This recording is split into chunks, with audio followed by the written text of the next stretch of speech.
Hello there, and welcome to Marketing Room 101 for another episode. I'm Ben Norman, Strategy Director at Principles, a brand comms agency in Leeds, and this is the podcast where I invite marketers to join me for a good old rant and give them the chance to banish one thing from the industry forever. I have a very, very special guest for you this week as I'm joined by the one and only Dave Harland, who I believe to be the funniest man on LinkedIn, and as you'll discover in this episode, is also pretty funny beyond the keyboard too. Having spent 20 years in the marketing industry writing for brands large and small, Dave is now co-founder of agency Copy or Die, which is all about bringing personality, humanity and entertainment to brands through words. I loved every minute of this episode, from Dave and I enjoying giving lazy ads a good old bashing, to Dave explaining how he grew his own following through humour, through to the serious case for having a laugh and being a bit weird. So here's my conversation in Marketing Room 101 with the biggest face in marketing, Dave Harland.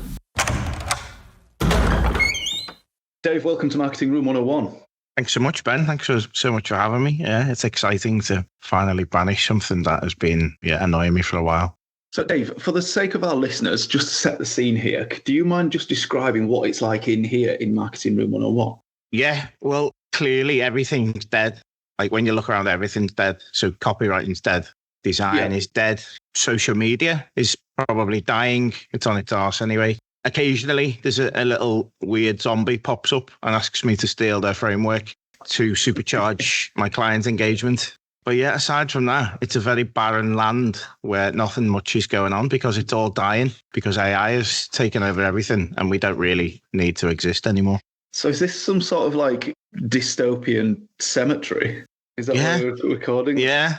I think that's a good way of putting it. Yeah. Things are so dead that there's not even any mourners around. It's just barren. Like even the people are dead. The people who used to thrive in our lovely industry are just no more. They're all retraining as, renting out patches of beach to rent out sun lounges to people, or, delivering Amazon parcels as our AI overlords take over everything.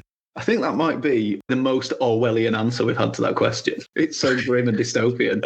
Let's hope that's not just a prediction of the future and that it is a nightmare. So, Dave, I think most people will have come across your hilarious posts and comments on LinkedIn. It's how I first discovered you, via your Confuse the Scammers stories that you put up. But I suppose what I wanted to know is, on one hand, you're a copywriter, but you also have over 100,000 followers on LinkedIn. So you seem to have this massive popularity and massive reach. And I guess that's in many ways down to these hilarious stories that you tell and hilarious things you do on social media. But tell us a bit about what you actually do for a living and how does that directly relate to you telling stories to scammers about soaking your lips in lukewarm water before you go to bed?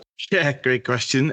So I've been a copywriter for getting on 20 years now. So my background before that, trained in journalism, so learned how to write stories and stuff. But first job out of uni, first job was a little bit of journalism, writing for a football website. But second job was all like positive PR fluff and writing product descriptions and stuff for the Christmas hamper company. So even though I didn't know it at the time, I still thought, this is just like journalism. It wasn't. I was a copywriter. So I worked in-house for 10 years, then went freelance for 8 years. And then in the last couple of years, I've co-founded the copywriting agency where we help brands with tone of voice, static stuff like website copy and their social bios, and the promo stuff like campaigns and concepts. So yeah, that's what we do now. And the humour side of things only really came into play in, I'd say, 2020 when the pandemic hit. Before then, like in my own marketing, just predominantly on LinkedIn, really, it was, I'd say, like 60, 70% useful stuff with 30% humour. So it was never all straight-laced. There was always some element of fun and weirdness, really. And then,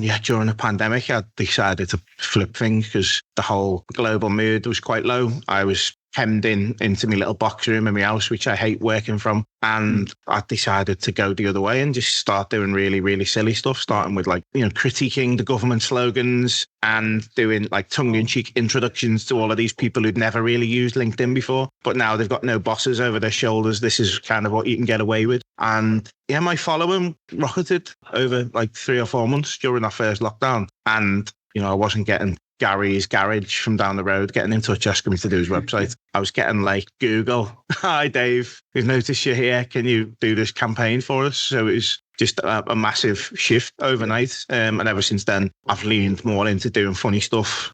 Me and Ben, who agency co-founder, we've based our agency Copy or Die. We've called it. It's firmly based in copywriting, full of humour, personality, humanity, lived experience, that type of stuff, to really help those brands who come to us and say we're either really boring and we need some way to stand out a little bit more in our category, or we're not boring, there's loads going on, but we just don't know how to articulate that, so we need help with that, and that's what I help them with. So doing that for a while. I love that. I saw something the other day that you'd posted. I think it might have been another one of your stories, but the idea that why is it that you can have so much personality and so much humanity by default as a human, and on your own post you post with absolute personality. When you're speaking to your mates in a pub, you'll be full of personality, but the second you get to your keyboard to write anything for your business, you suddenly turn into some corporate machine type voice. I think it's I try not to be too harsh on people, because I think it's hardwired into us when we are, when we're taught to write at school. We're taught in probably the most formal way, aside from when, you do creative writing. I always remember on a Monday morning, teacher would go like, write about what you did over a weekend, which is great because there was all different stories from the different kids about where they went with their mums and dads. And, mine was just the same every week. My mum took me to my nan's. She cleaned my nan's house while I ran riot and wrecked everything. And I played out with my mates. So every Monday I would go in and go like, I've done the same old stuff. I'm bored here. And she went, until she went, write about what you wish you would have done. And for me, that was just like, wow.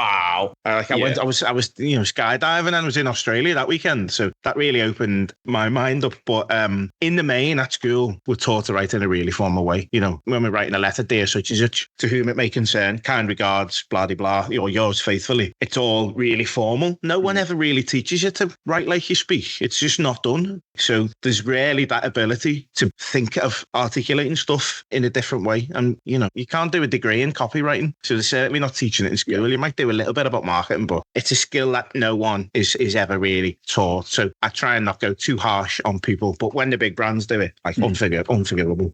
100%. I think it probably comes down in many ways to fear, doesn't it? I think it's that fear we have baked into us of standing out, or that fear of doing something different, or the fear of doing something that someone's going to pull you up on. Maybe we have a bit of fear baked into us of standing out. The irony of that being the entire objective of any brand comms is to in some way stand out or attract attention. Fear is massive. Certainly the fear of looking unprofessional. Like if we do something jokey, people just think we're messing around. Like that's the biggest apprehension I get. And when we get briefs in, like we don't want to be seen as clowns. Been working with an agency last week. We don't want to be seen as clowns. Like we're not jokers. And I'm like, yeah, but you can show your personality without being a clown. It's all about the positioning. If you're shining a light on all the kind of clowny things that you do, that's like, that might be seen as clowning. But if you bring the audience in on a joke, maybe, use a bit of self-deprecation to show them that you can have a little bit of a laugh. The audience warms to that type of stuff. But a fear of like alienating people, like loads of brands are afraid to turn off the wrong customer, whereas like they should be doing all they can to do that. Loads of agency owners and business owners out there probably read some of my stuff and go, he swears a little bit, he messes about a bit too much, he's not for us. And I'm like, I'm good with that, because we're probably not going to be a good fit. So I've filtered those out straight away. And I think, if more brands could do that, it'd make life a lot easier for them. But admittedly, it's a bit of a fear for a lot of them to do that. That's because we just focus on the negative there, right? We might put those people off, but the people we attract are going to be far more certain that we are right for them, because that is what we're looking for. And I know that that's what you're selling, right? So it helps people make a much more firm decision, I think. And like I say, that applies as much to your own business as it does to any brand. You're probably putting too much belief in what marketing's able or what comms are able to do if you think that one ad's going to turn off a lifelong customer. So Dave, I think we share a bit of a love for, or maybe not a love, might be the opposite, a bit of an obsession with crap ad formats. I can't walk around without taking photos of throwaway nonsense. I don't know what I'm ever going to do with these photos, but I can't help but try and capture what I think are crap ads, but then also, more importantly, lazy ad structures. And I wanted to bring ours together, comparing our top 5 and see where we line up. So I believe you've prepared your top 5 lazy ad structures. I've done the same, and we're going to see where we end up. So if you'd like to kick us off, Dave, what have you got for us? Okay, number 1 is the classic goodbye, hello structure. So goodbye spreadsheets, hello efficiency. Goodbye, hello. I love it. It's just, Yeah, horrendous. Notorious in B2B land. And there's a way, like, goodbye spreadsheets. You know, hello, something that rhymes with it, like feet, or even like something with sheets in it. But no, they always go boring. Hello, efficiency, scandalous. Yes. Yeah, there's a way they could make it memorable and they fail every time. So what I've got down here at number 1 is be more blank. For example, I saw something a while ago that was be more bueno. I don't know what it means to be more bueno, but I'm not sure I'm going for it. Be more bueno. So abstract, isn't it? Like, what's it mean? It smacks of, and a lot of these do. I don't have a brief or a proposition or anything else to say, so I'm just going to say be more, whatever it is. Yeah. That's either a terrible, terrible brief or a terrible, terrible copywriter. If it's both, you're well and truly screwed. One of either side there should be doing the finger wagging and saying, no, this isn't good. Yeah. What have you got number 2? Okay, number 2, classic car ads. Introducing the all new. And then it's like, yes. You know, Porsche, whatever, you know, dog-tailed. No, Porsche wouldn't do that. It'd be like Kia or something, wouldn't it? Yeah, car ads are just notorious for bad copy. Like, you look at old car ads, classic, you know, Rolls-Royce, electric clock ones, and, you know, all the great Volkswagen ones, and they were, like, amazing. And I think, yeah, there's more channels these days, so you've got to readapt your message to go across more channels, and in that sense, it gets watered down anyway, but there's probably more cars and more models and more sub-models of those models that the marketers are probably just a bit frazzled, aren't they? And they're like, we've ran out of things to say here. Introducing the all new, though, I think that's like, what does it mean all? Isn't it just introducing the new? Yeah. And then when it's introducing the new, at what point did I think you were going to introduce something? Introducing the old thing, yeah. Yeah, when you break it down like that. Just introducing. Yeah, introducing, and then the model, yeah. So my number 2 is blank you'll love. Now, I saw this the other day for a radiator company. It was just radiators you'll love. And my main issue with it is I will never love a radiator. Never. I can like a radiator, but radiators you love is just, you've lost me. You're trying to go for something emotive, but without anything emotive about it. Yeah, nobody can love a radiator. That also reminds me of, I can't remember who posted it, but I saw it on LinkedIn, where at the end of a survey about an operating system, it said, how likely is it that you would recommend this operating system from like 0 to 10? And someone wrote in the other box, people just don't go around recommending operating systems, you weirdo. It's just not something we do. Yeah, their understanding of pub chat is different to mine. Yeah. Oh, mate, so what operating system are you on now?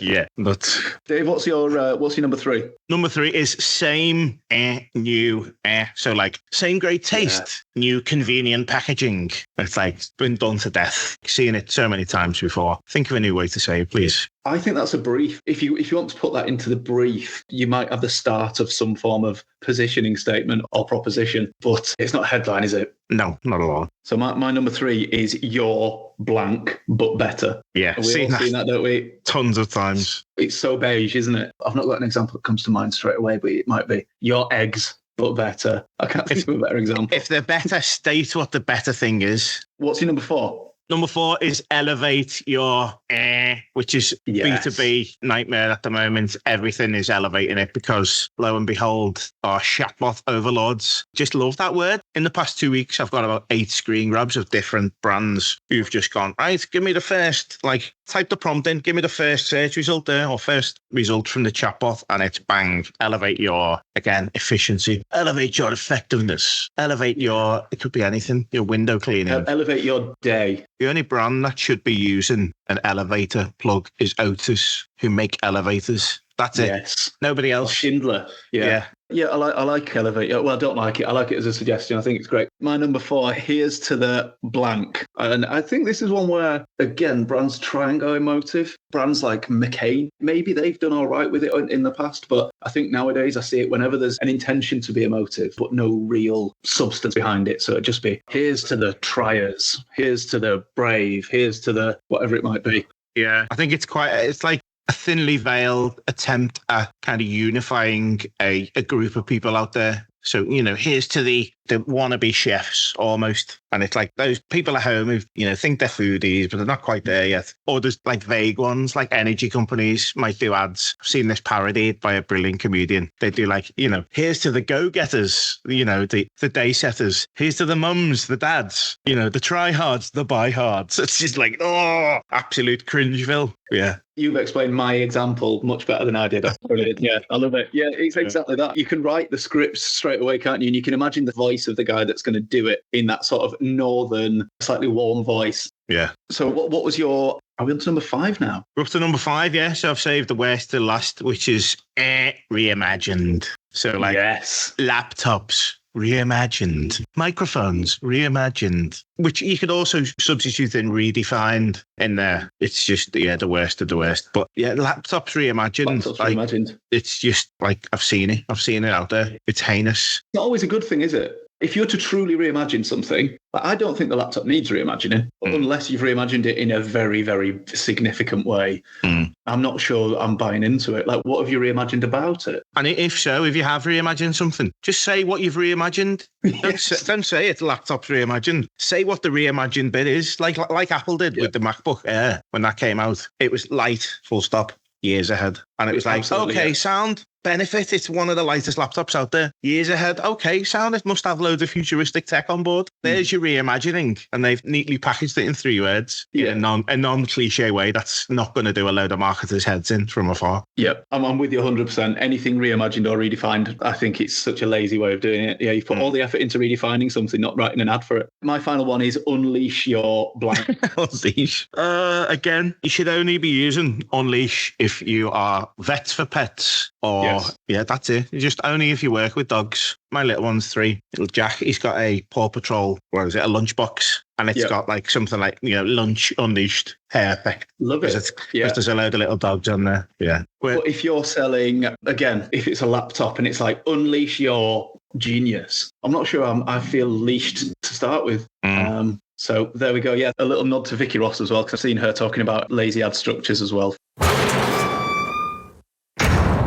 So, Dave, you're here today because you would like to banish something from the marketing industry forever. Can you please tell me what you would like to banish? So I would like to banish, we could call it a number of things. So it's essentially predictability or expectedness or the more formulaic stuff that we see out there. Kind of what we've been talking about there with our lazy ad structures. So just the things out there that you'd see all the time. The same old phrases, the same old setups, the same old structures to advertising. Far too many rely on the formulas of old, like problem, agitate, solution, or the classic AIDCA, which they've been proven to work, but when you just blindly follow these same old formulas, you just end up with the same old repetitive stuff. And I've seen it out there in the wild, not even like in ads. I've seen it on, like when I was coming back from holiday, I think it was like 2 years ago, and the cabin crew guy, he was like, ladies and gentlemen, if you're looking to purchase any more food and drinks requirements, please do not hesitate to ask one of my colleagues who will be happy to. Like really, really scripted. It's like, say it in a different way. Yeah. Hello, everybody. The bar's closing in a couple of minutes. If you want to purchase a few, or not even purchase, that's like, if you want to buy, or grab a last minute bite to eat, just say it like a human would. That scriptedness, I think, has found its way into ads and marketing as well. The radio ads are the structure, at such and such. We believe, That's why we've, and then list 3 features. And then to find out more, visit almost every radio ad follows that same old predictable formula. It's just, it needs to end. So many of us see so many messages throughout the day. Like how many emails do you get every day? And it's just like, the one that says something different in a way that's unpredictable grabs you. It's normally like, you owe us £300. Fucking hell, gotta get that sorted.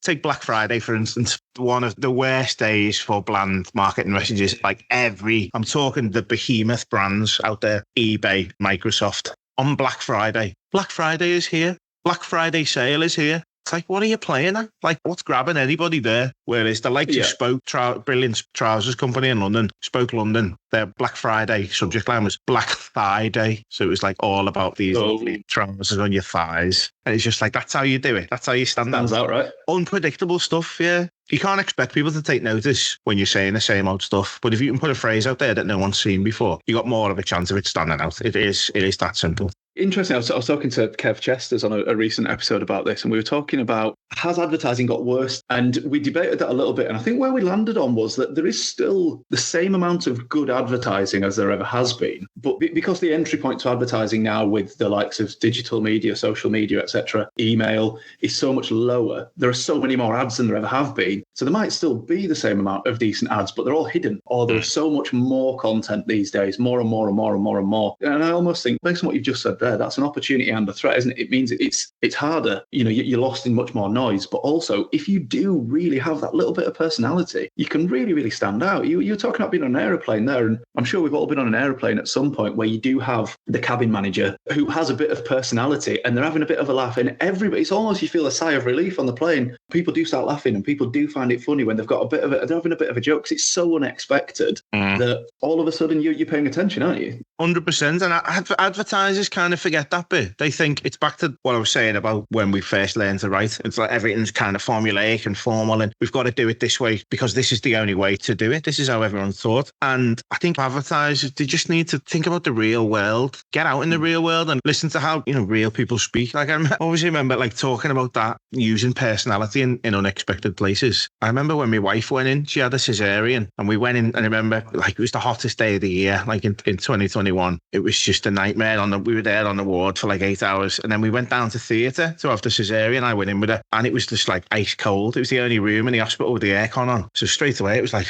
nice and chill. But then the anaesthetist was like one of the funniest guys I think I'd ever met. He was like, putting the what is it when they inject? Is it the epidural? Is it? He was making little quips. Like he knew that both of us are going in there slightly terrified here. It's like, we want the baby to be okay, and like I'm squeezing my wife's hand to make sure she's all right, and for her it's a completely new experience, first child and all that. He was just like making little quips to take our mind off it, and it was just a lovely way of softening things. And I think to make a really tenuous link to marketing and advertising, people have those maybe not like life or death apprehensions, but people are worried about especially when they're spending quite a bit of dough on a new car, for instance, or something that a more of a luxury buy. Yeah, they've got those apprehensions, and I think having those apprehensions allayed a little bit by somebody saying things just with a little bit more humanity and in a less formulaic way can break down so many barriers. Somebody else made this analogy, it wasn't me, but it's like when your little one refuses to eat their Weetabix and you go, and you do the aeroplane. All you're doing, you're taking their mind off it for that split second. Yeah. And you can get your marketing message in that split second. And the same is true, I think, when you use a bit of personality, a bit of humanity, and show a bit of emotion. I think this is where there's a bit of a disconnect in our industry, maybe, where you think the more serious something is, the more serious you need to be to therefore reflect that. Because, you're making a big financial decision, you have to be serious. But then the meerkats come in and it's like, maybe not. There are probably a lot of businesses out there who deal in funeral care. You might deal in insurance, in financial services. You deal in all that stuff, and you think, the funny stuff, that's for Skittles, that's for crisps, that's for, for soft drinks, the sort of everyday fun stuff. But we need to be grown-ups. It's just not the case, is it? You just mentioned then an example of possibly the most serious situation you've ever been in your life. And the one thing that made you more relaxed was a bit of humour. It's almost counterintuitive, isn't it, to think that being humorous and having a laugh and being a bit lighter has more impact in a more serious situation, I guess. Yeah, totally agree. It baffles me why so few brands use it. I think there was a Kantar research study showing that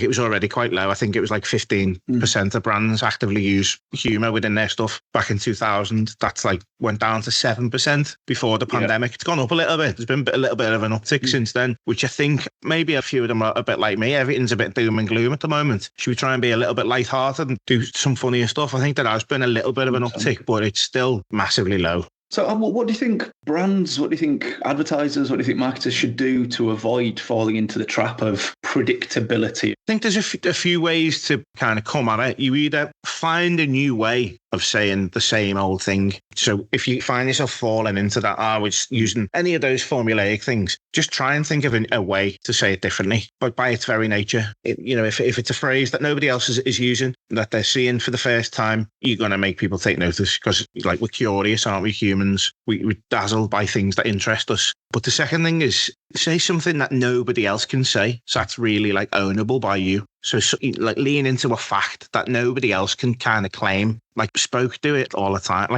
They make trousers, but they say they come up with phrases like aircon for your legs because they're really like light. And it's like everybody else out there is talking about, 100% breathable. They're saying aircon for your legs. It's like just reframing something. So yeah, there's a few ways you could come at it. What I love at the moment, you've seen the latest KFC ad where they dip the guy in the lake and hold him up and he's a chicken wing. And it's like, believe in chicken. Who else out there could use that strapline? Believe in chicken. It's like it's just 100% ownable. Whereas, if it was like, a startup chicken brand, I imagine Chicken Reimagined would be high on the list. So yeah, they're the kind of two ways I'd come at it. I suppose it's those structures that raise a question in the mind, isn't it? And I don't know the science behind this. An old creative director talked to me about the creative C, the idea that if the pointers on the C are too close together, your audience aren't going to get that little, the whole smile in the mind thing. But if you widen that gap too far and they don't get it, so what's that perfect point where you make something a little bit, there's a bit of working out to do.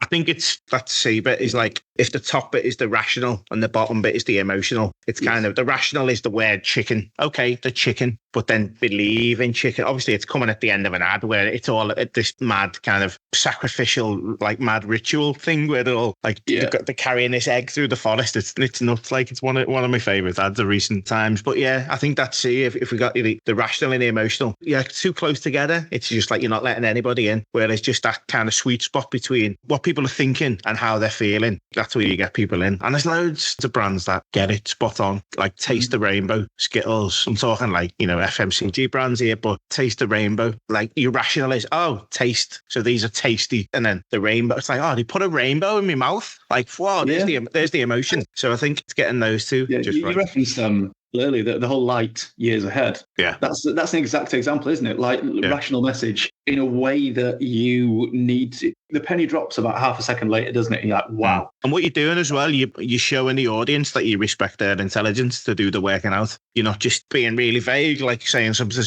is reimagined, or you're not being too specific to alienate the majority of your audience. All you're doing is letting people work things out. And I think I've read a great book on the kind of structure of comedy. It was the guy he writes for like Philomena Kunk and those really deadpan, the deadpan way she delivers stuff. And he said around like humans, like we're obsessed with solving puzzles. So you just give people even this minuscule puzzle to solve. You get that little rush at having solved it. And obviously it can't be too obscure because people don't get the message. And it's like, what are they even on about there? But yeah, something like Taste the Rainbow. It's like, And then when you see the guy touch his phone and it all turns to Skittles and it's just a little bit nuts and off the wall, they kind of put two and two together. I see what they're on about there. So yeah, it's not just for the sake of it, is it? There's science behind why it works. Yeah. So Dave, we're going to call it predictability and the expected. We're going to banish that. That's going to stay here in Marketing Room 101. Is there anything while you're here, before you go off on your merry way, that you would like to bring back to the industry? Well, we've just mentioned Taste the Rainbow. We mentioned light years ahead, I suppose, if we're calling that like a campaign strapline. Taste the Rainbow is the overall Skittles brand tagline. It would be those old school, part emotive, part rational taglines and straplines, which are very rare these days at the moment. People see straplines as, let's just stick something with a hashtag at the end. And it's just like really, really throwaway. We've lost that real ingenuity that made straplines amazing back in the day. I sound like a proper like advertising and marketing was amazing years ago. There's still, the odd bit of good stuff. And what you said before about your chat with Kevin about it being, there's probably just more stuff going on now and there's more noise. So we're probably not as in tune, with the good stuff. But if you just look at car ads, honestly, just have a look at any car ad of late and compare the taglines and the straplines to how they used to be. They're just chalk and cheese. It's just gone completely the other way. So I'd kind of delve back into, how those emotive and rational straplines used to be and bring them back. It's interesting you saying that about car ads, because it's that is what me and Kev were talking about, where we were saying, Skoda's cake. The strapline at the end of Skoda's cake is full of lovely stuff. And like, that's not the car reimagined. That's full of lovely stuff. And you see an ad where a car is made of cake. How brilliant is that? And then you see, I think with the other one we were talking about was one of the Honda ads, which was everything we do goes into everything we do. And it's just really playful the way it sits in your mind. Or more recently, we talk about Yorkshire tea and that idea of where everything's done proper. And I think the lack of great straplines is consequence of a lack of a great concept. Because a strapline should fall out of a bigger concept, shouldn't it? If you've got a great concept for an ad, that should feed absolutely everything. And the strapline should just feel like a natural part of it. Yeah, absolutely. Like the Audi one, sending the clowns. It's just like, yes. The whole ad is all about like Audi's precision braking in, wet weather, and there's all sorts going on around it. And it's just like incredible the way that was made. I can't send in the clowns with a song. I can't even remember what the tagline was. It's probably a bad example if we're talking. Probably Forsprung the technique. Yeah, if we're talking exclusively taglines, yeah. But I mean, that was more of a campaign one rather than the brand tagline. But yeah, no, I'd agree with you there. It's just so many of old. I mean, I know the, archetypal ones like Just Do It. And, when you've been tangoed and, Snickers, you're not you when you're hungry. It's just like that's how to do it. It's not none of this reimagined, none of this kind of formulaic stuff. There was one I saw actually 2 days ago, Australian brand. Don't know if you saw it, Bonds. And there was a guy sitting there really tight on his face. And as it zooms out, he's got a tarantula on his cheek. And then there's like a snake around his neck. And he's sitting on his porch in a deck chair, just in his briefs. And it's Bonds, boxer shorts. And at the end, I can't remember what the line in the middle, it was something like, ever wondered why, Australians are so chilled about everything? And then like, as it zooms right out, there's a crocodile about to bite them. It says, because they all wear comfy undies. But then the tagline at the end is Bonds, made for down under. And it's like, yes, made for down under. Perfect. Back to what you were saying about the concept, works perfectly with the concept and the line that was said just before it, all about Australians being kind of chilled. You couldn't have done a better one, but yeah, sadly, the few and far between from what I'm seeing anyway. I think there's something about the strength of an idea depending on how many times you could iterate it in different ways, right? When you look at Yorkshire tea or any of those, if you took the idea of Skoda full of lovely stuff, you could take those lines, those ideas, and you could create almost an infinite number of different ads, couldn't you? Think I should have gone to Specsavers. It's got infinite potential to execute in different ways rather than it just being a headline for one thing. Funny you should say about, like I wrote an email last week about another glasses brand and their terrible tagline. I bought some new gigs the other week from Vision Express. And when they give you the receipt, it's like in a little booklet. And on top of that was Vision Express. And the tagline was Express Your Vision. And a little bit of me died inside because it's just like missed an open goal just to say express yourself or make it something to do with me. And it was like express your vision. It's like the laziest way of doing it. And like it totally clashes with what they used to have, which I know they obviously want to be more aspirational now, but they used to have see more for less. And it was like the word see gives you so much flexibility rather than vision or the word express, which are both I don't know what express your vision means. Means nothing. It's meaningless. Express your vision. Are they thinking like someone in a boardroom? Like, Jonathan, express your vision to the board. It's like I was trying to think about what the connotations were. That's all I could come up with. Plus, the very act of wearing glasses for me is me expressing to the outside world my poor vision. Yeah, it's the antithesis of expressing good vision. Yeah, I love it. Yeah. So what you want to bring back is essentially proper straplines. So if I'm going to take from you predictability and expectedness and keep them in here, I'm going to give you back proper straplines and you can distribute them to every brand in the UK, obviously for a fee. So before you go, there is one super fan of this podcast. That super fan is my brother who doesn't work in the industry. He sends me a question every week. He wanted to ask you, if you had to be a scammer yourself, because he's seen your Confuse the Scammers content and he finds it very funny. If you had to be a scammer yourself, who would you scam and what would you do? Wow, what a question. Well, scammers, let's deconstruct the question. Scammers prey on gullibility, I suppose. They prey on the most gullible people in society. If you were to think of who's gullible, you could start at the really bottom. My little 3-year-old, quite gullible at the moment, doesn't know any better. So when I say, when he's asking for an ice cream and I go, you can have one tomorrow, it's like he's just taking it on my say-so that he's going to be getting one tomorrow. Quite gullible. Not that I'm lying to him. I'm not that harsh. No. But yeah, I probably wouldn't be scamming kids. I haven't got it in my heart to do that. I'd probably go the other way. Not very lucrative either. No, they haven't got much dough. No, I'd probably spin it right back and go to either the scammers or whoever's in charge of the scammers. Like, by their very nature, trying to run a scamming empire, they must be gullible in thinking that it's both a lucrative and long-term way of doing things. So I think what I try and do in a lot of my scammer stories is spin the story back to the scammer and try and keep them down this weird rabbit hole for as long as I can, just for the pure ridicule factor. But yeah, I'd probably try and scam them. I mean, like if they're so gullible to be drawn into this debauched world of absolute, evil and, taking advantage of people, I'll try and scam them. No, I like that. Yeah, so you're going to reel in the scammer overlords to be part of some form of pyramid scheme that can make them a millionaire overnight. Yeah, because they themselves must have been sucked into that promise of untold riches just by becoming embroiled in this murky world. So why not go like the next echelon up the ladder and see how many of them? But you'd end up just making yourself, like, who's worse, the scammers or the guy who scams the scammers? Like, further. I'm all for the guy who scams the scammers. Oh, yeah. So, Dave, how can people get in touch with you if they would like to work with you, if they'd like to know more about Copy or Die? Also, I believe you're looking at setting up some training. So how would people get involved in that? Yeah, so I'm working on a course at the moment. It's not quite finished yet. It's called Write the Funny. So it's basically my 20 years of word mess-aboutery. So all the techniques I've been using over the last 20 years, helping brands find a personality within their stuff or come across as less boring, so to speak. It's all of those techniques, and I'll teach you how to use them. So yeah, you can sign up for the waitlist at my website. There's a page on there. So it's thewordman.co.uk/course.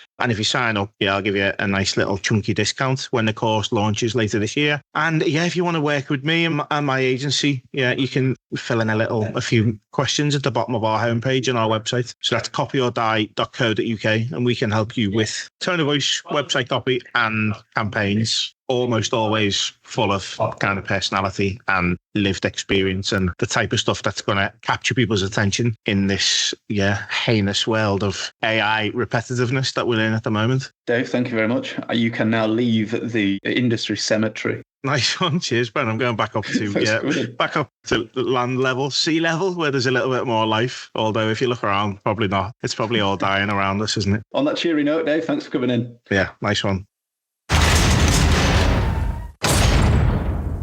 So that was my conversation in Marketing Room 101 with Dave Harland. Thank you for listening, and if you enjoyed it as much as I did, I'd love it if you could take 30 seconds to leave a quick review wherever you listen to your podcasts, because doing so tells Spotify and Apple, etc. to introduce more people to the show. And if you'd like to get in touch with me or keep up to date on new episodes coming out, just find me on LinkedIn under my name, Ben Norman. I'm the bald one. And if you'd like to know more about Principles, where I do my day job, just head to principlesagency.co.uk.